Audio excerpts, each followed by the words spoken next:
Mobility. Mobility is something we see all the time in the gameplay of TC2. And yes, I include simply moving into that as well. Maybe you might call it movement, but that's not what I'll be talking about here. So, I'll be talking about what kinds of mobility options there are for each class. Now, don't expect me to tell you how to use most of these mobility options in depth, but I might cover anything that's really easy or, say, simple. I'll go over each class's mobility options, starting off with the ones with near to none, to probably my guesses on the ones with the most mobility. Anyways, please don't take these rankings personally.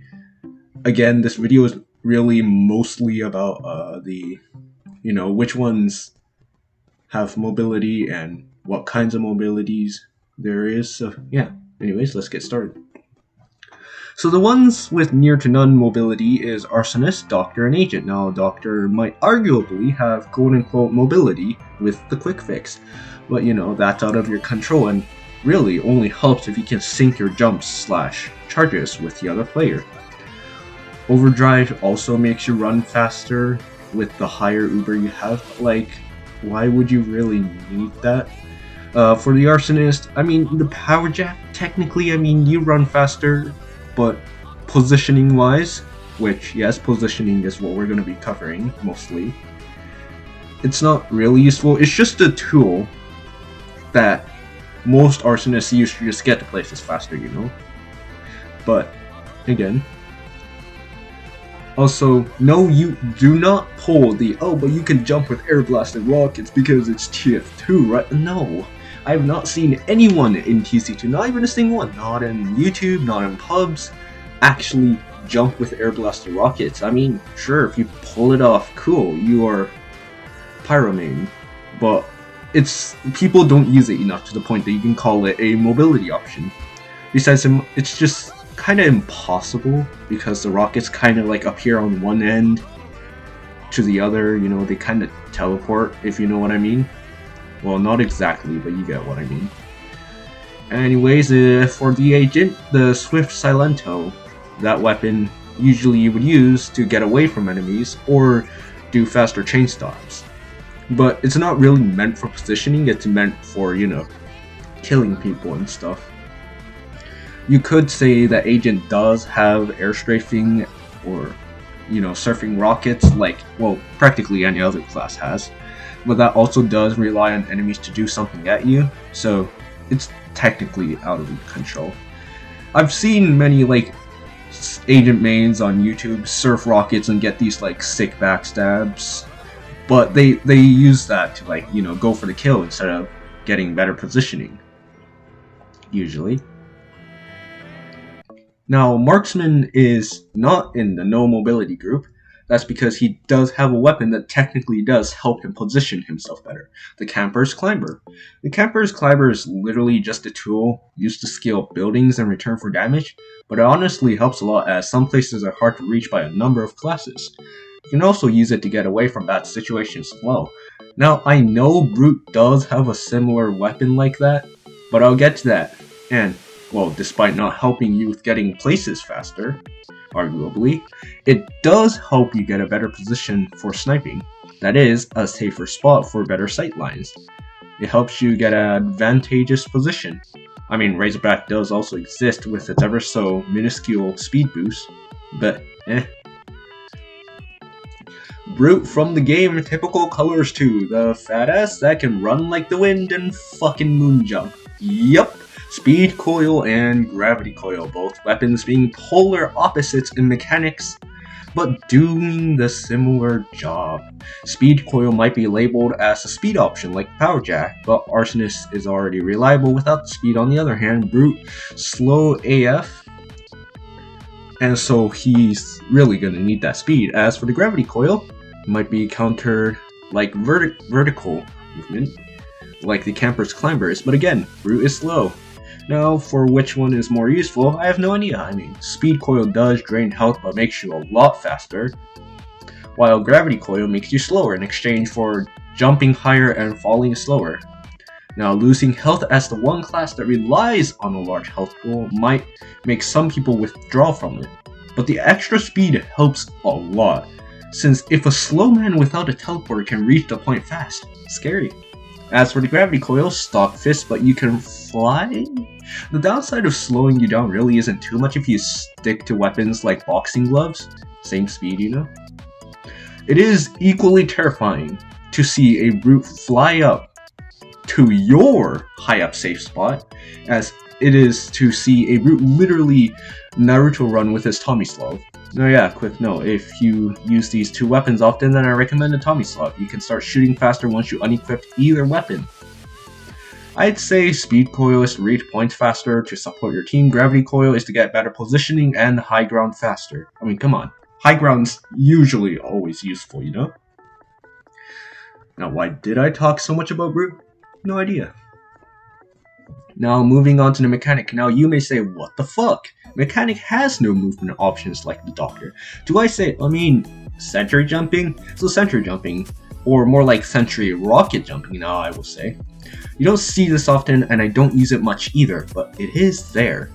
Despite being mostly impractical, it still has more possibilities than what the brute has if mastered. If you master it, you could be the Wrangler Rescue Ranger God who flies all over the map with his unpredictable sentries everywhere at very random moments. Come on, someone gotta do that, please. Now it has gotten harder with more recent updates like bouncing off walls, and because you take so much damage from sentry jumping, it gets pretty impractical at times. But hey, if you can go out of bounds on Lakeside in a VIP server, then you can be free to practice as much sentry jumping as you want in your VIP servers. Never tried shooting myself to boost up places, but that exists. I mean, go against a wall, point up, shoot in return for taking a lot of damage, go up walls without a roof. Yeah. Flanker, now this man has the most weapons based on mobility out of all the classes. I mean, it's gotten to the point that near useless super sneakers exist. A winger. Now, the most notable would be Soda Popper, Winger, DB Shotgun, Atomizer, Blocks, Cola, Baby's Face Blaster. Well, okay, fine. Those would mostly be it, but it's quite a lot of weapons. Now, since there is so much, I won't go too much into detail, but most of them focus on either speed or vertical movement. The most common ones are probably the DB or the Winger, which are already effective weapons with an upside going with mobility. You can also go for speed with the Baby's Face Blaster, but, you know, you have to actually deal damage before you use that. Also, without any damage done, you're slower, so that's ever so slight downside. Then again, Flanker relies a lot on mobility, so it's only fair that there are side grays pointing towards movement. Now, the top two mobile classes, and yes, it is still in order from what I think, who is the least or most mobile when it comes to positioning. The second most mobile class in TC2 would be Annihilator. Let me explain why it's in second. First of all, sticky jumping is impossible to chain in TC2. When I say impossible, you can't chain mid-air sticky jumps. It's just way too hard. You can't also chain it either, it's just really hard. Now, sticky jumping is pretty useful, but you just can't chain it. And you do take self-damage, unless it's a sticky jumper, I mean. As for the shields, and more specifically, tripping, you still have to wait for the charge after you use it once. Most mobility options, especially tripping, is very flexible and you can pull off all sorts of crazy things that actually help you, aside from, looking cool. However, they both have long pauses in between each jump. For sticky jumping, you have to sit and wait for a second for both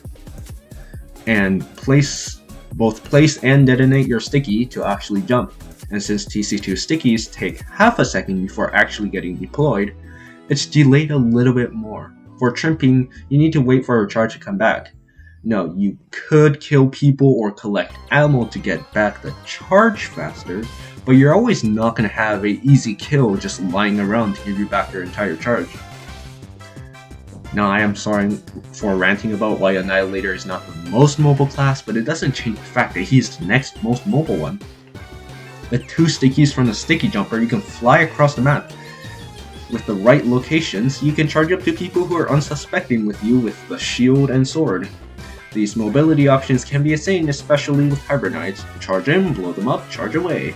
The elegant sword with its extra charge time exists as well as the soul sucker for the extra speed and health per kill, which those are also useful too with Demo Knight. Now that that's out of the way, this brings me to the most mobile class. Trooper is arguably one of the most mobile classes out of all. Not only can all his primary weapons allow him to jump all over the map, high or far, but he even has some weapons that reward him for it. Now the basic way to use these jumps are usually just get to high places, but it has a lot more than that. If you can change your jumps, then you can get more distance as well. Having the ability to jump in, shoot people, jump out, it's really powerful, figuring how much damage the rockets can already deal. Now I won't mention the human ping pong or the shit hitboxes and the recent updates, but I will mention self-damage. When rocket jumping or sticky jumping, you usually take damage, obviously, a trade-off for great mobility. These options are so good in fact, that there are weapons that allow you to jump without worrying about blast damage. Mobility isn't all about looking cool and getting sick frags. These trade-offs of damage and speed sometimes help you a lot in certain situations. Now, just because the option is there doesn't mean you should use it.